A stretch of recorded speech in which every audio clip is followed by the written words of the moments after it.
I hope you're all keeping well. And it's very humid, but dull morning here, Saturday morning here in the west coast of Ireland. I'm back from from an event in the UK, the Mysterious Air Conference. It went amazing. Don't forget to subscribe to Neil's channel. He's already uploading the phenomenal talks. He started with Jason Heppenstall's on Monsters of Scandinavia and Greenland, which is amazing.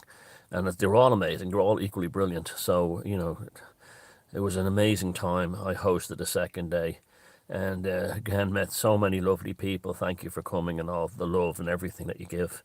And I look forward to seeing us again. Don't forget, I'm doing AV. I think it's 13 in Milton Keynes at near the end of October. So if you want to go to that, you can see me there and say hello if you live in the south of England. So I hope you're all keeping well. It's a bit of an anticlimax when I got back.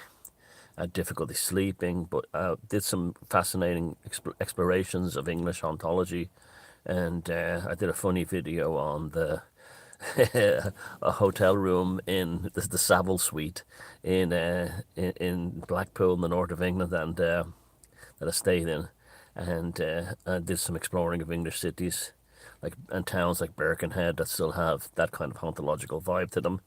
I love soaking all that stuff up, and came back to Dublin. There was no ontology left in Dublin. That's why I put up the thumbnail of The Alchemist's Heads, which was an occult bookshop that used to be in Temple Bar before Temple Bar became the tourist spot. And it was where I learned how to do tarot from a French witch, believe it or not. And funny, it wasn't my main bookshop because there was a chain of bookshops around Dublin called the Bamba, and you could get lots of occult books, paperbacks mostly, nearly always. It's second hand, very cheap, and huge numbers of horror and science fiction novels too, and paperbacks, and for pennies, So to go to the Alchemist's Head was a treat. I mean, I think I didn't buy David Conway's Magic primer there because I already had that from Eason's even years before. But I think I picked up a few things there. I might have even got Simon's Necronomicon there, but I would just put that up because it was from a time when Dublin was cool, when you could go to an occult bookshop in an area that was named after the place where the Knights Templars put their ships down in the heart of Viking Dublin. How times have changed. I was even thinking that this morning, listening to. I was putting on when I was in England. I was putting on the radio now and again, and it's atrocious, absolutely atrocious. It's just like music already sounds AI, already, it's just awful. It's pop music is just horrifically bad, and it's not age or anything like that. It's just like I want to get your body, I want to take your like all over and over and again non-stop. That kind of thing. He's the man for me. Or Sinead O'Connor's favourite music. About like Jamaican gangs killing gay people. Put the bullet in the batty boy. This kind of thing. The batty man. So spiritual. But yeah. And then on the way back, I'm listening to Marillion, and who were probably before AI was invented. They were the AI Genesis because they sound. And I'm not putting Marillion down. Are brilliant, and they've been forced to admit it, but they sound like Genesis before. If Peter Gabriel hadn't have left, that's probably what. And they used more modern instrumentation. That's probably what Genesis would have sounded like. But I'm not Mr. Lyric, I'm not like one of these, Diane Keaton in that movie, what was it, Annie Hall, where she goes about Bob Dylan. She cries like a woman, but she breaks like a little, no, like, so I'm so deep, I'm not one of these people that goes, that's into lyrics, like that. I like a good tune. They could be singing about what they're ordering from the pub, and I'd be happy if it's a good piece of music. And that's borne out. You hear that in bands like Gleibach, they're all singing in German, and you can't understand a word they're saying, or not even German, it's Slovenian German, and you hear bands like Roxy Music, in every dream home a heartbreak, and it's like he's singing about a blow up doll. And you don't even think about it. You don't even think about it. It's so good. But I was looking at the lyrics. I was looking at the lyrics to Kaylee by Marillion on the lyric sheet, and it just the simplistic beauty of them. This will bring back memories to you if you haven't heard in a while. Do you remember chalk hearts melting on a playground wall? Do you remember dawn escapes from moon-washed college halls? Do you remember the cherry blossoms in the market square? Do you remember I thought it was confetti in your hair? How come no one can write songs like that? Well, I'm not sure. I'm sure there's people out there, but it's like I don't even I mean, the lyrics always I'll be thinking about a girl he broke up with, but the phrasing and the richness and the simplicity of it, you know, the simplicity of like missing someone that you used to love, but saying in that was exactly how you feel it, missing someone, missing the fun you had together, especially if it's a bad breakup, and which I don't think I've ever had. No, no woman I was involved with. That's sad breakups, they're not bad breakups, but usually implemented by me, by the way. But yeah. So it was like it's this whole, I guess, the whole thing of the wave function collapse as well. You have to deal with the cultural monstrosities of the age. You do. And as we go further into the sinkhole, values are, and when I say values, I mean human decency goes into the rat hole and everything becomes an agenda. I was talking to a lady there who does traditional story times for toddlers. She told me that if she put a rainbow flag on her posters, she'd get a government grant. And you think you live in, well, not you guys, but and people think they live in a world where they're not controlled by, sinister forces. It's incredible, really. I was just looking at this week about, like, you can see how they're disheartened about they're not going to get another lockdown. But they'll try something else. As soon as they realised here in Ireland, the excrementous hordes of Leinster House, the Irish Parliament, as soon as they realised they were not going to get away with another lockdown, they immediately start working on the hate speech laws again. Literally, in every Western democracies, politicians wake up in the morning and think up new ways to either make your life miserable or take away from what you have that you like. It's as simple as that. And there's a reason for this. Especially you take a country like Ireland, right? A country like Ireland, broke away from the British Empire. Well, we were part of the Union, so to say we were a colony is not particularly true. We were more of a colony of England back before 1800, and after that we became part of the Union. So we were really not a colony; we were part of the Union. But we left the Union in most of the country left the Union in 1921, and then the focus of nation building takes over. You have to design your own currency, your own letters, your own stamps, your own philosophy. And what determines a nation is not politics. What determines a nation is not culture even. And what determines a nation is absolutely not religion. But what determines a nation is a philosophy. If you can generate a philosophical encapsulation of the folk, you have a nation. You have a nation as opposed to a tribe or a culture. You have a nation. So that's why you had in the early Irish,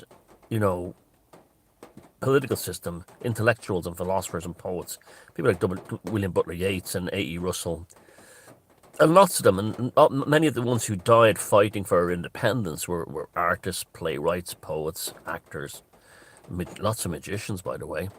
And it was just like the United States. The founding fathers of the US were philosophers. This is why they implemented neoclassical architecture as the standard architecture of, the federal government, the Roman forums and so on. and they looked like you're in ancient Rome or Greece because they were saying we're the continuation of that philosophy, and that happened in Ireland too to a certain extent, although they threw in a kind of a Celtic angle to it. But even in the Irish song "A Nation Once Again," the lyric goes, "Of Greece and Rome who bravely stood," as if the founders, the people who fought for Ireland, were very well aware that Ireland was part of an overall European legacy of civilization. This is why when they go, and of Greece and Rome who bravely stood 100, I've got the lyrics, but it goes, "And province be, and Ireland be a nation once again." So the concept of, yes, we are part of the European Western civilization trajectory, but we're an independent nation. And we're an independent nation formulated as a result of the encapsulation of a philosophical notion of what nationhood is. And when you have that sense of philosophical underpinning, foundation to your nation, you know very much what you are. You don't have any kind of, and this goes for all nations, not just republics, they have it in Britain and everywhere else. You very much know what you are. You very much know that, I am part of a nation that's ultimately an expression of a philosophical desire to encapsulate the values of a particular tribe or ethnic group or people who happen to live in a certain space, like the United States, right? Or even Ireland, right?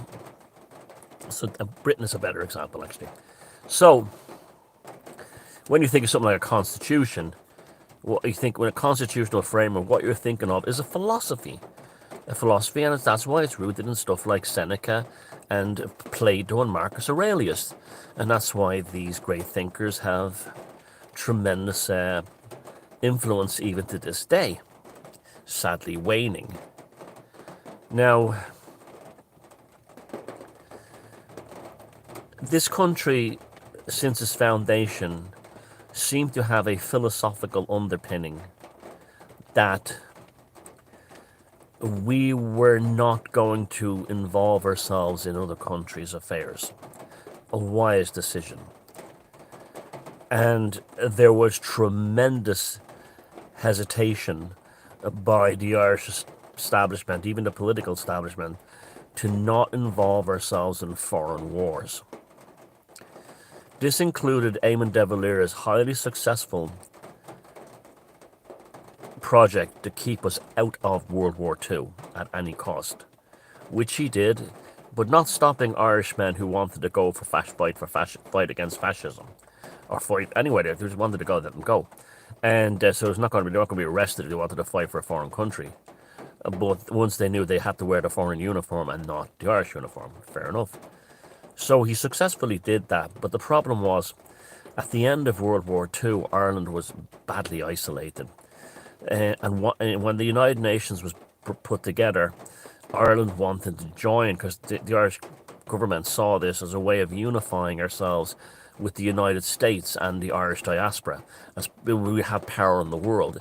So we'd not only have our little nation, but we'd also have Irish Americans, hopefully, which has turned out to be a complete failure, to be part of this great diaspora that would give us a real strength and power in the world, and most importantly, protect us from, any kind of attempts by Britain to reoccupy us, which was, a real threat, especially in World War II. We saw that Churchill had invaded Iceland, and there was many people in Ireland saying, if Britain has just invaded Iceland, and they're claiming it's for security reasons, but they'll do the same in Ireland. And it was only through incredible diplomacy and basically we had a large army. There was 250,000 troops in the Irish army at that time, and they were well armed and well equipped, and they knew the land, and they could have given anybody a run for their money, especially the Germans, if they had invaded, because they would have had no air support. So, and plus we have we had tens of thousands of people who had full military training and combat training in the War of Independence only 20 years earlier. So, we were a war culture ready to fight. So what happened is, after World War II, Ireland wanted to join the United Nations, and the Soviet Union blocked us. The Soviet Union was a very anti-Irish state. They did not like the Irish Republic because of the neutrality stance in World War II, and the Russian diplomats constantly blocked Ireland's attempts to join the international community by saying that we didn't help anybody in the war, which is not particularly true because we were kind of unofficially on the Allied side, but we weren't at war with Germany or the Axis. So eventually, when that all died down, Ireland did join the United Nations, and then we went from being a kind of a nation looking after our own affairs into being kind of a let's not piss off the foreigner. You understand the kind of a thing? We need the foreigner. So it all became about diplomacy, and this is when the rot set in, because there's something about Irish people and their nature that they, and we saw this with the hate speech bill suddenly getting put to shelf to one side when Elon Musk and Jordan Peterson attacked them, that we need the approval of foreigners. Now, people say it's a post-colonial thing. I don't think it is that at all. And they all say it's a Catholic. It's not. The Protestants here are the same way. I think it's a cultural thing coming from living on an island. And you're always interested in the stranger, and the stranger is always, you want to always know what the stranger thinks about you. And that's psychologically, thrown out into the world as this, like, we have to make sure the foreigners all like us. And that was when the rot began, and it led to, and Niamh De Valera knew this and stuff, and other people. And even though the economy expanded tremendously, the standard of living shot through the roof, a huge price was paid for that. And the price that was paid for that was the philosophical underpinnings of our nation were dissolved into the miasma of the European project and now the globalist project. To the point when me growing up in Ireland always being aware that, everyone loved Ireland when they grew up, that lived here. You loved your country. You didn't even think twice about it. And it didn't matter if you were liberal or conservative or anything. You loved your country. You just loved it. Many Irish people were in love with Ireland. Like, they were actually, it's the Eru, the goddess. They didn't think of it that way, but that's how it was. And this is why I'm a great proponent in the concept of actually worshipping Ireland, worshipping it as a goddess again. And you can do this and be a Christian or anything else. But anyway, when this dissolve thing happened, I'll tell you the day that my heart was broken by this country was when it came out in mid-2000 that the Irish government were hiring Stasi-like agents to go over to countries like Sweden and to act like fifth columnists and infiltrators to write letters to the Swedish newspapers and media, call radio stations, and lobby politicians to say that them not having a lockdown is a great danger to the Swedes. Now, this could only have happened because of two insidious traitors in the Irish government. The first one is an absolute moron called Micheál Martin, who is now currently Taoiseach Deputy Prime Minister, who made a speech in the Irish Parliament, "We will have no talk of backward sovereignty," while he was over in the Ukraine last week shouting about how he will defend Ukrainian sovereignty. Even those of you who are the thickest motherfuckers on this island, who have your 27 booster, who think that Ryan should have never been fired by RTE, and are part of the ole horrible idiots who follow the Irish soccer team, mindless morons, can see that is monumental hypocrisy. The other fang on the snake's head was Leo Varadkar, who became absolutely drunk.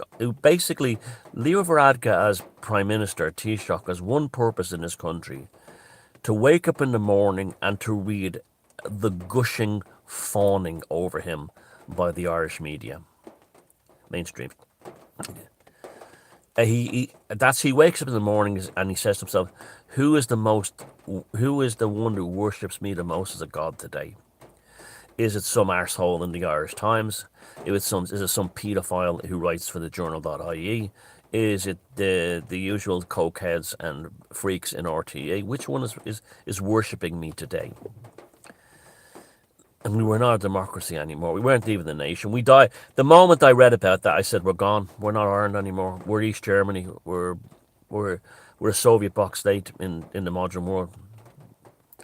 To involve ourselves in things like that. To actually go into, actually have government spies and agents going into a sovereign, independent nation, a kingdom in Scandinavia, and try to influence public opinion there through basically espionage and counterintelligence. That's not Ireland. That's not what we are. We had intelligence, yet we had spies, but they were here to protect Ireland from foreign intrusion.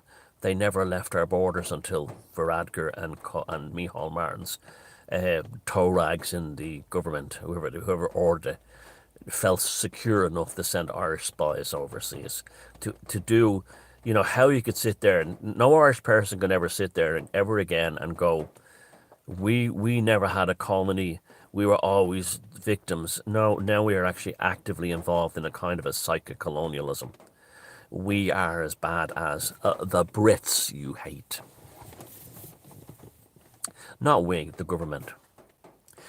Now, Jerry O'Neill in a Substack article this week was going on about a few things, but the one thing he brought up was he mentioned me and John Waters as being public enemies. Number one, John, of course, and me, number two, of the Irish regime. And he specifically showed that in government documents they talk about, in order to combat misinformation, i.e., people who point out that Micheál Martin's comments about sovereignty and then fighting for Ukrainian sovereignty is hypocrisy, or that Leo Varadkar was drunk on power and the media worships him, misinformation, that they would have to become philosophers.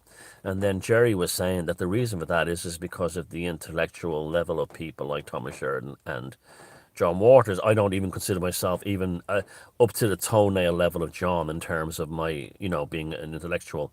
But, I know that's exactly what they were thinking. Jerry was right about that.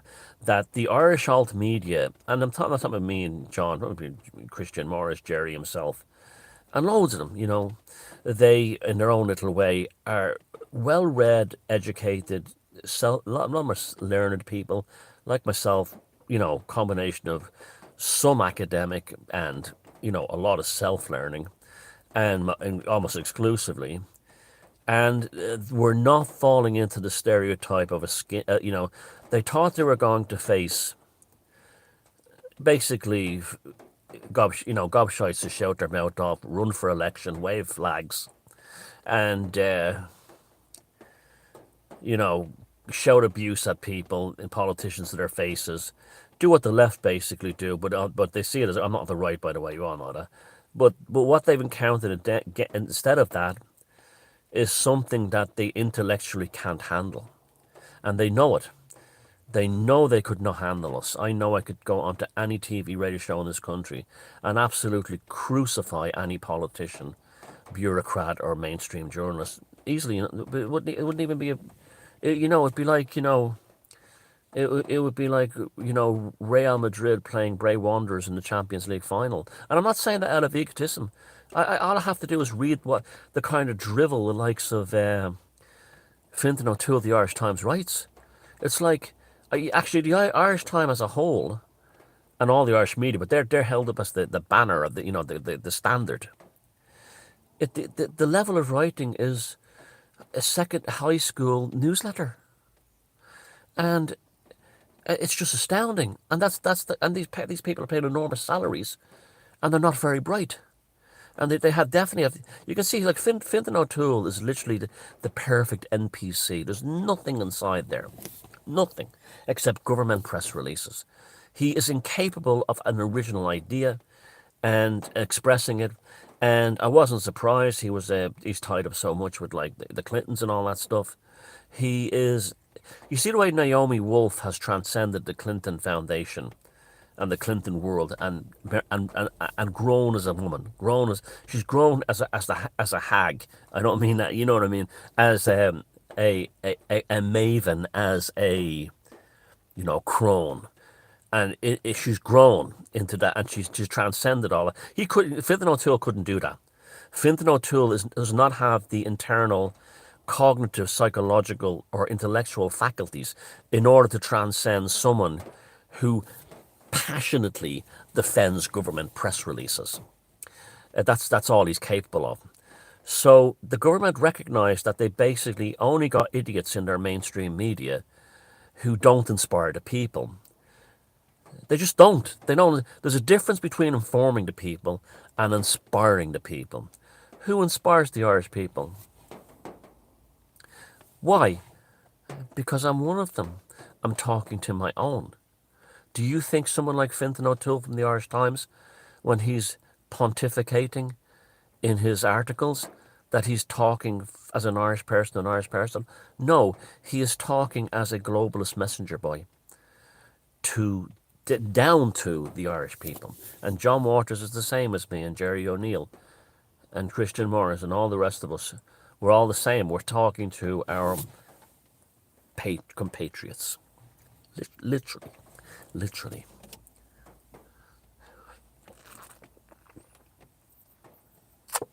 This may also be why all the gimps in Irish TV are all state TV are all suddenly finding their jobs on the line, are being fired, because they realise they need basically to take on people like us. And remember, my agenda is not left wing or right wing; it's to restore Ireland as a Western civilization, culture with a Gaelic foundation, and atheistic in the constitution, but all religion protected and worship. And that doesn't matter what your skin color is. I also want something very, very old fashioned and simple. I want the death penalty for pedophiles or anyone who enables pedophiles, and that includes things like sexualizing children. I won't end with that. That's the end of it. I want anyone who sexually destroys a child, either through an operation or in a public toilet or the back seat of a sick car, they must face the death penalty. You cannot have a society where that's accepted. It won't work. And that's all nonsense about the Greeks were on the man boy love. It was a certain element of, and this is one of the things we were raised with. Oh, the Greeks and the Romans, they used to have sex. Men would have sex with their friends. No, that's not true at all. There's almost no pottery. Of all the thousands and thousands of fragments of pottery that remains from ancient Greece, only 6 pieces contain images of men having sex. Again, I'm not putting down homosexual. Nothing wrong with it. I have a huge gay following who've always stood firmly behind me, but humour's a huge part of this as well. But and I will defend gay people to the death. I will defend the rights of gay people to the death, and that would include marriage. I have no problem with gay marriage. It should, once the state, it should say something in the Constitution that the aspiration for a married couple, is a man and a woman, and the aspiration for a father is a man and a woman. However, in certain circumstances, people want to get married of the same race, or not same race, same gender. That's okay too. Leave them alone. And that's the whole thing. My attitude towards gay people has always been leave them alone. Just leave them alone. But now the Bolsheviks and the cultural Marxists are taking gay culture. They politicized it as pride, and they're shoving it in our faces, and they're not leaving us alone. So, because the rainbow flag is the standard of the enemy. I hate to say that, but the standard of the enemy, the flag that was raised, their banner unfurled when they, marched to war, is the rainbow flag. And each stripe on the rainbow flag is one more dagger in the backs of Western civilization. Remember that. The rainbow flag, the more stripes they add, the more they're showing their military objectives and their actual strategic objectives. The rainbow flag is the flag of the conqueror, and it's not that they're coming, they're here. They got in by stealth. The cultural Marxists, using the rainbow flag, conquered our nations in exactly the same way that the British conquered India. They didn't go in there a huge army and take them over. People just woke up one morning and found that they were suddenly in the British Raj because they worked on all the individual kingdoms and the individual Rajas. So that's what happened. So the banner unfurled, when you see the rainbow flag, that's a declaration of war against you. You know, that's a declaration against a war against Western civilization. And I think Western civilization, despite its faults, has been a long, hard battle that has mostly achieved greatness in this world. And now it's all being demolished by rainbow Bolsheviks. And you know, how do you defeat that? Well, I think ultimately it will destroy itself, just like all forms of communism. You know, and they're pushing the envelope more and more every day. But you can see how it's been done slowly. Let's talk about children. Gosh, you know, it's amazing, you know, when you look back at the history of the world through the goggles of, you know, experience and reference, that you notice things. Do you remember Jerry and Kate McCann lost their daughter in Portugal in Praia da Luz? I don't know, it must be gone on 20 years ago now. And there was many of us who says, what the fuck was these people doing leaving babies? The oldest one was 3 inside a hotel room without a babysitter while they all went out and went mental in the pub. Sorry, what? Excuse me? You left your children, all of the 3, alone without a babysitter? And there was those of us who said that were immediately attacked by the normies and the NPCs who said, how dare you, they're an inspirational couple, that kind of thing. And they're the same ones who would have attacked us for not wearing a mask or not being needle crafted. And they're not very bright. They don't see the big picture. But this beatification, this institutionalized worship of Jerry and Kate McCann as being the world's most inspirational parents has led directly to where we are now with parents transitioning their children. Because if you're rewarding a couple for doing the one thing, and I don't have kids, but I'd imagine this is your number one priority is the safety and security of your children. If you're rewarding a couple for not doing that and losing their daughter, you've opened the floodgates that eventually leads to parents bringing their 4-year-old boy into a gender reassignment clinic. It's all along the same tangent. It's all about coaching that, like, if you're not going to die for your kids, then that's okay. The state will look after it. And you can see you can draw a direct tangent between Jerry and Kate McCann's child neglect and mothers having their 4-year-old, 6-year-old, 7-year-old boys' sons' genitalia chopped off and put on puberty blockers. Direct line. And in between that, of course, is them having them needle crafted and making them wear a mask so they can't understand what the parents are saying, and all kinds of other things. Direct tangent. That's how they took over. The rainbow flag, and in the case of what's happening to children now, the rainbow flag was pulled out of the bag with Jerry and Kate McCann, and it's now flying over city halls that remind you you've been conquered. And you cannot say this without someone calling you transphobic or homophobic. I have no problem with an adult who wants to change their transition and become a man or a woman. That's their own business.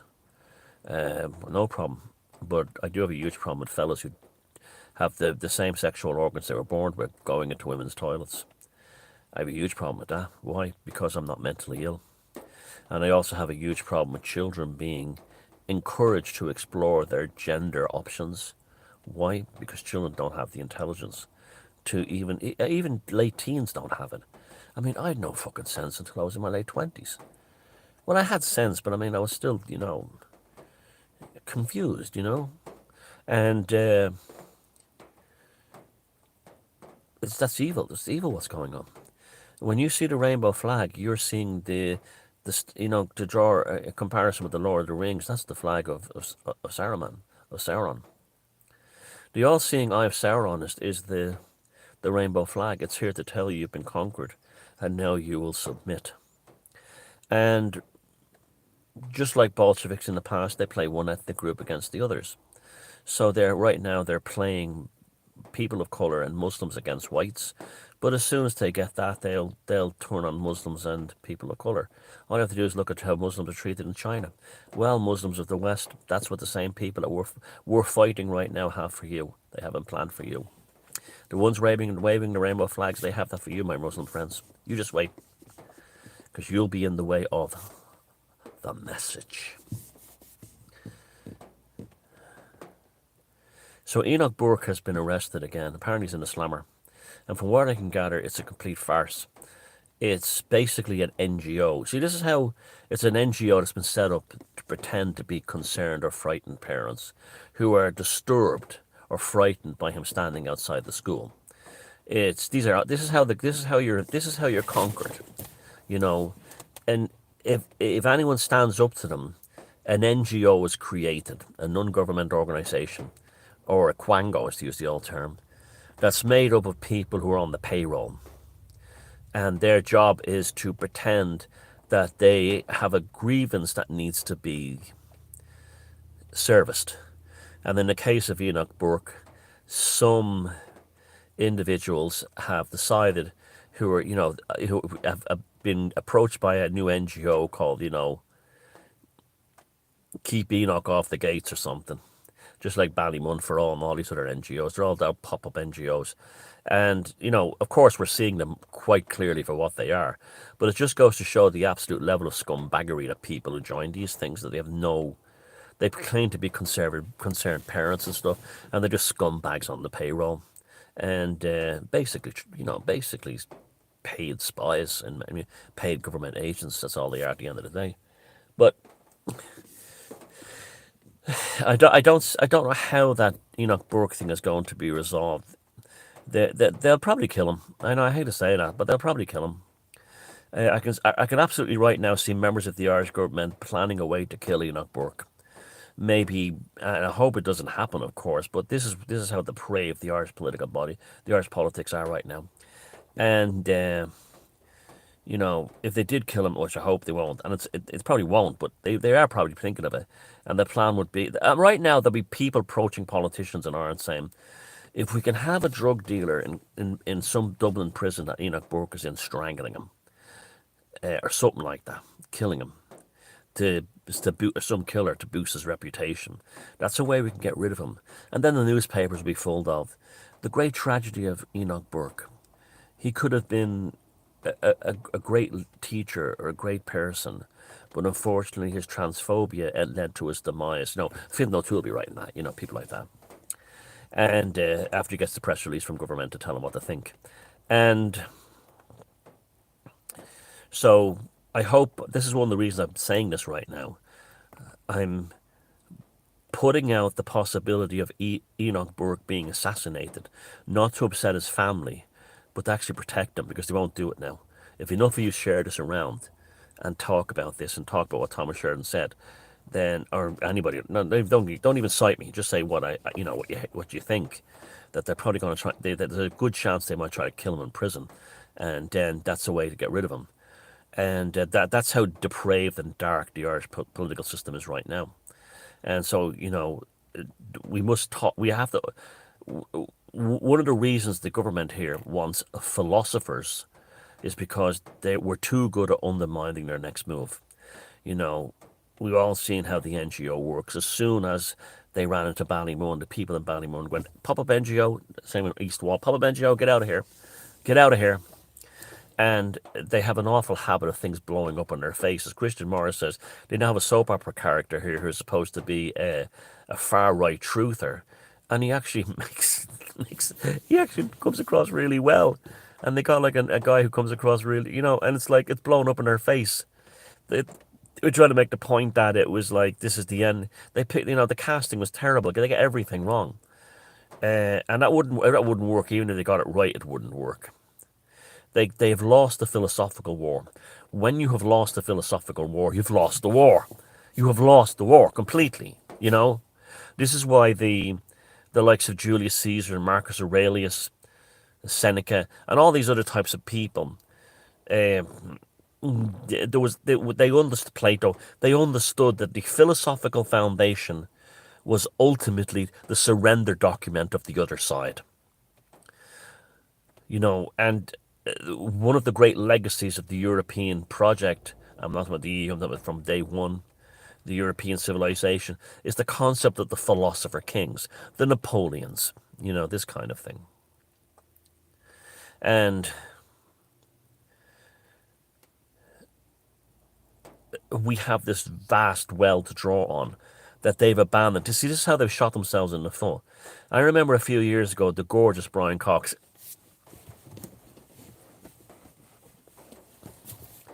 uh, saying that philosophical courses should be removed from modules, should be removed from university uh, courses, because philosophy is, once someone has developed a working philosophy, it's basically the surrender documents of the enemy. It's only a matter of time before they sign unconditional surrender to bottom. And this is why the Irish government, after years and years of muppets and so on, has suddenly figured out we need to be like philosophers. Why? Because the philosophers own us on the other side. And I'm not even on the other side. So people have been saying that, like back to Enoch Burke, that he should run for president in the next election. I don't think it's a good choice. There's lots of reasons. I'm not saying there's anything wrong with him in terms of his conviction, but he wouldn't come. He wouldn't come. He's too Ayatollah Khomeini in he's too Ayatollah in terms of his personality type. You want someone who's a bit more of a philosopher king. Um, I don't know. We don't. I can't think of anyone than John Waters who'd make a good president. Absolutely, and you'd actually have a chance of winning it. But no one should be telling him to do that. I'm sure he don't even want to do it. But it's like I can't think of anyone else. I cannot think of anyone else who could be president of Ireland, and that would actually serve the Irish people. And they wouldn't allow them in the debates. They wouldn't. They'd be in the debate there with the other candidates, and they'd be saying, well, you, Mr. X, you're running from the other side. What are you going to do about the far right? And I turn around and go, what are you going to do about the day? What are you going to do about the time when you were dancing naked in Brussels, in the International Bar in Dublin, with your rent, on top of a table with your trousers down and a stomach full of rent boy semen?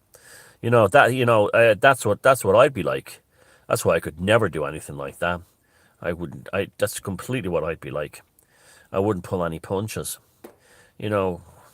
Yeah, but the establishment. See, also in Ireland, the establishment, the political establishment, are only interested in two things: using the positions they have in Ireland now to lobby for future jobs down the road, in the EU or in the globalist, and all that. Or sometimes they're in transnational bodies, and also to make sure their kids get a job in politics. See, and also the civil service. Like the civil service is full of intergenerational nepotism. They're all intermarried and everything. It's the government that doesn't you don't vote for, and they really decide everything behind account based on their grievances and their entitlements. So the answer will be parallel society, unless something amazing happens like a solar flare, or Trump becomes president again and goes fucking out all barrels blazing against the globalists. Uh, that Russia, rather than tinkering with Ukraine, eastern Ukraine, fully tool up, fully mobilize and march on Berlin. And believe me, that's not impossible. They probably have a lot of reasons to do it right now because, as things stand, the Biden administration is on the cusp of starting a nuclear war. Why? So men can enter women's bathrooms.